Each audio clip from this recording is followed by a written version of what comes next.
Okay, progress. Nice wasp in the frame here. Wait, shoot. Progress report on the Toyota. It's this is day 3, but the real truth is just like day 8 or 9 or something like that.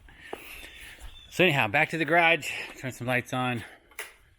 The good news is some of the exhaust is off, which has been quite an adventure. So back to lights. Oh, and what's on Rob's table? The big type of the show. It is halfway clean, but nothing's on Rob's table right now. The big exciting stuff is here. So right here we have what's left of a Toyota exhaust manifold after it's been taken off a Toyota Tundra. And these are the studs that are in there. And several of the nuts were rusted solid to pull all the way out. Some of them rolled out. I used PB Blaster. I used impact wrenches. I used all kinds of stuff. I got down to 3 nuts that would not come off without a little bit of cutting first, or a lot of cutting in this case, and tapping off with a chisel and get it off. So here's what it looks like on the car. So getting the light in here, put this down in here. All right. So side 1, passenger side, driver's side. Some of them came off in there, some didn't.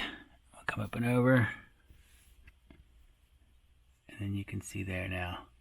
Now all I gotta do is clean this up, decide which of the studs I'm gonna keep in there, and which I'm gonna replace.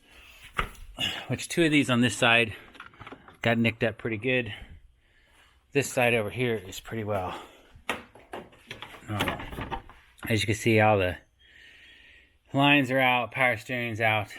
I can get in there now. This side's going to be actually pretty nice.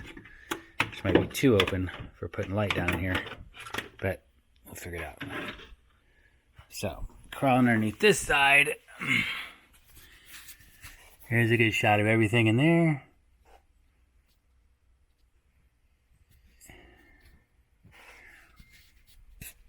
In there.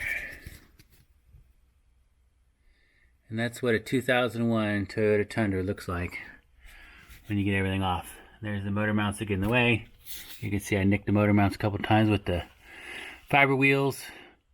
I was using a grinder awful hard for an awful long time. So that's where we're at today. If I can get this in here and poke inside stuff. See if I can see inside a exhaust port. I don't know if that'll work or not. Kind of light. Anyhow. Alright, there's that. I'm going to look at transmission lines. Here's the basket case. Another basket case for Rob. Exciting. So there you have it. Thanks for watching, and look forward to day 4 coming.